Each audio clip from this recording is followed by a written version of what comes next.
Now let's look at our actual costs for Bruce Mills. So during March, this company experienced several production delays, and as a result of these delays, they only produced 600 beams, which was 100 fewer than their normal monthly output of 700 beams. They had no units in process either at the beginning or at the end of March. So their total manufacturing costs to produce 600 beams are below. On this slide, then we see the total cost variance, or the actual costs, are less than their standard costs. So our actual costs for March shown were 58,720. Our budgeted cost for producing 600 units were $58,800. So we see that we have a favorable cost variance. That doesn't give us enough information to really think about what happened in our manufacturing efficiency.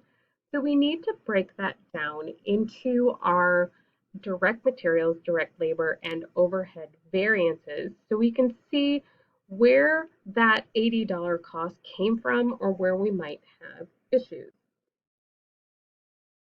So we have relationships among our materials and labor variances. So one are rough white lumber. So the lumber price and associated quality of materials affects labor time. So if we buy a lower quality lumber, we have to spend more time in labor rejecting either the boards or getting the boards up to the quality that we need them for production. So here we have removing knots, warps, cracks, and blade cuts takes extra time.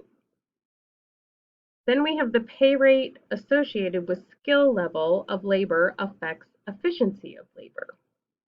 So the more experienced our labor is, the faster they are, the more efficient they are at getting the extra work done. The less skilled our labor is, it takes them longer then to create. So we're going to look at our variances one by one. So we have our material price and quantity variances.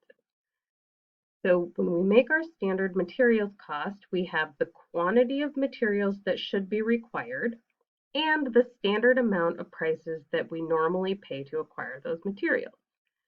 So we would have a cost variance for materials that can result from differences in quantities used. We used more than we budgeted for. Differences in the prices paid to suppliers. We paid more or less, or a combination of the two factors. So we're going to look at this materials cost variance. So we have our standard quantity at standard price. So this is for 158,400 board feet at our standard of 25 cents per board foot.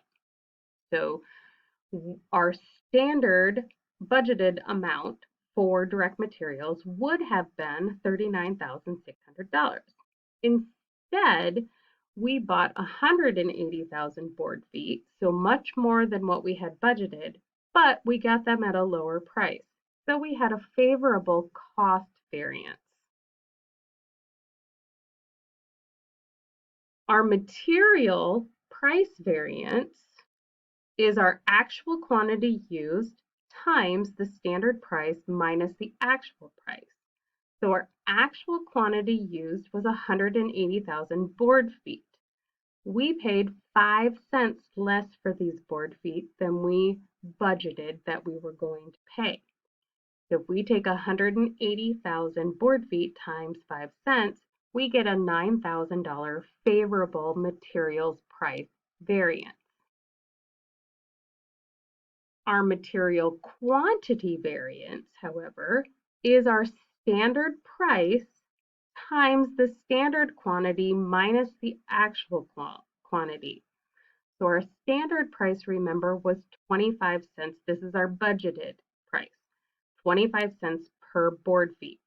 Our standard quantity was 158,400 board feet. Our actual quantity is 180,000 board feet. So we have a $5,400 unfavorable variance for our quantity. So we used more board feet than we budgeted, but we paid less for them. So altogether, we had an overall positive materials quantity variance that was put together from a negative quantity variance and a positive price variance. So we can see those put together here on that board. So we had a $9,000 variable or favorable price variance and a $5,000 400 unfavorable quantity variance. So our total materials variance, if we add those together, was $3,600 favorable. So we would record a journal entry. We would put in our work in process inventory, the standard cost. Then we would record our two variances. We had a materials quantity variance and a direct materials inventory, a materials price variance. And then in our direct materials inventory, our actual cost was $36,000. Now we'll look at labor rate and efficiency variances. So we have our labor costs, our wage rate paid, and the number of direct labor hours worked.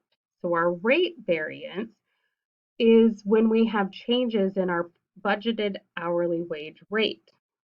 And our efficiency variance shows us when we deviate from our plan. So if we say an 1.5 labor hours is required to make a board, then and it takes 2 hours instead, then that's a labor efficiency variance. So first we'll look at the labor rate variance. We had a budgeted rate of $12 per hour. Our actual rate ended up being $13 per hour. So for the labor rate variance, we take the actual labor hours worked times the standard rate minus the actual rate. So we end up with an unfavorable variance of $1,080. For our efficiency variance, we take our standard hourly rate times our standard or budgeted hours minus our actual hours. So our budgeted rate was $12 per hour. We should have used 90 hours of labor to produce 600 beams, or 900 hours of labor to produce 600 beams. However, we used 1,080 hours. So we ended up with a $2,160 unfavorable efficiency variance. So we look at those two variances together. One, we paid more for labor than we budgeted. So we budgeted $12, we paid $13. Then we used more hours than we budgeted. So we had budgeted 900 total labor hours to produce 600 beams, and it took us 1,080 hours. So when we compare our standard hours at standard rate to our actual hours at the standard rate to our actual hours at the actual rate. So our total labor balance, we add those two together, is $3,240 unfavorable. And below is the journal entry to record the rate and efficiency variance for labor. For overhead variance, we have our spending variance and our volume variance. So what was the difference in just what we projected to spend versus what we actually spent? And then what was the difference in overhead that was based strictly on the fact that we produced a different volume than we had budgeted? So in this case, we budgeted for 700 beams, but we made 600 beams. So our overhead spending variance is that we have our fixed overhead costs, and then our variable overhead is $6 per beam times 600 beams. So what our overhead costs for 600 units of production would have been was $9,200. The actual overhead we incurred in March was $8,680. So we had a favorable spending variance of $520. So in this case, overhead was over allocated. Our volume variance, however, looks at the actual production in units. So if we're applying overhead using our $14 rate, given our fixed variable rates, for 600 units of production, our budgeted overhead would be $9,200. Our volume variance is unfavorable because we budgeted at 700 units.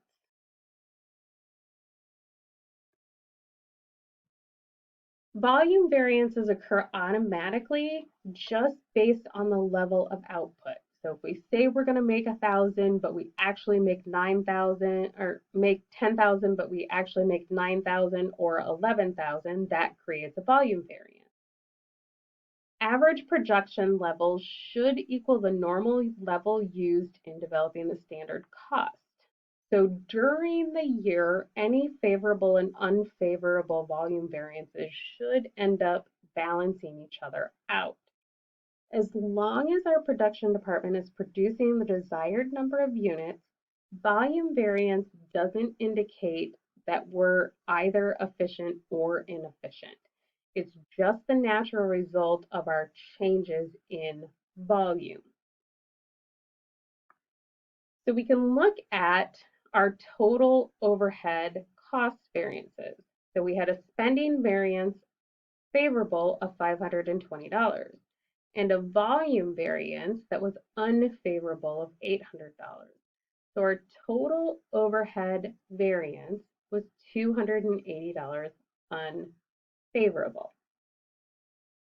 And our journal entry to record our overhead volume variance and our overhead spending variance is below. Then we have our valuation of finished goods.